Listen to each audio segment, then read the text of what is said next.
Lifesavers usually taste like tropical fruits, but not combat lifesavers. They taste like freedom.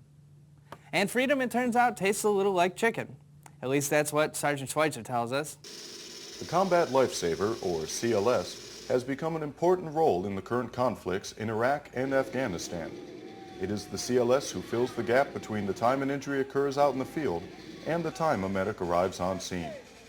But how do you take traditionally non-medical personnel and teach them how to save a life? Here at Fort Dix, Army Sergeant Omar D. Edwards and his staff have been working to give service members a real-world training experience in order to do just that. Traditionally, CLS classes consisted of 3 in-classroom training days.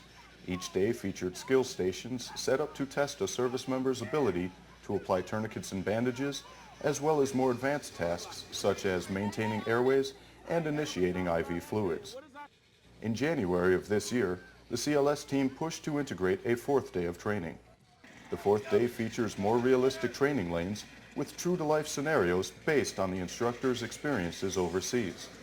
As Sergeant Edwards explains, the focus on realistic training fits with his belief in the CLS program as a whole. Being a combat lifesaver is a very important task and a very important skills for people that are deploying these days, because you never know. It's not always that you're going to have a medic there available, you know. Sergeant Edwards speaks from experience, having been a CLS during his first 2 deployments overseas as an infantry soldier. The instructors add stress to the students' experience through the use of moulage makeup effects, sound effects, and good old-fashioned yelling to replicate some of the elements of a real-world incident. Scenarios begin with a team moving to a location where another unit has been ambushed. The ambushed unit is played by fellow students who act as casualties for the duration of the event. From arriving on scene, the service members move the casualties to cover and begin treatment. Treatment includes controlling bleeding, filling out casualty feeder cards to document treatment, and calling up a medical evacuation in order to move the casualties from the danger area to higher levels of care. While the instructors have put a lot of effort into improving the training to give the students the best experience possible, Sergeant Edwards says the work is not yet done. Well, our program here is a work in progress. As you can see, we're doing everything we can to give them the best realistic approach at what's going to be happening out there, some things that they might see. We try to make it a little over the top so when they actually get out there and they see some things, it won't be such a shock to them.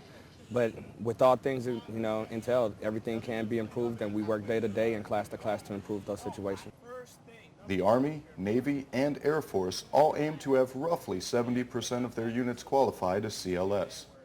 Marines and Coast Guard units are expected to join the CLS program sometime this summer.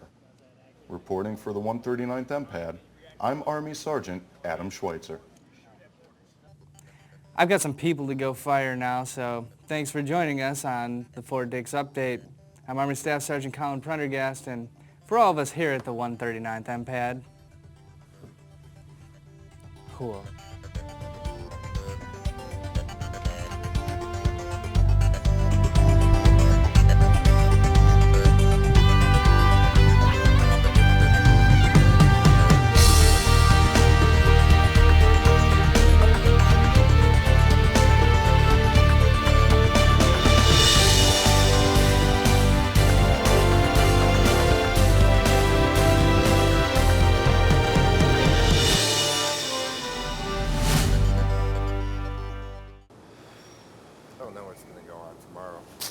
Oh!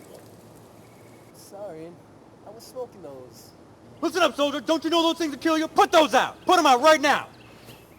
Son, I tried to quit, but... Look, too easy, troop. You need to get the 4th point of contact down to the Army Substance Abuse Program down at Building 5203. They will show you how to quit. But in the meantime, let's get some of that crud out of your lungs. Double time! No, not the double time.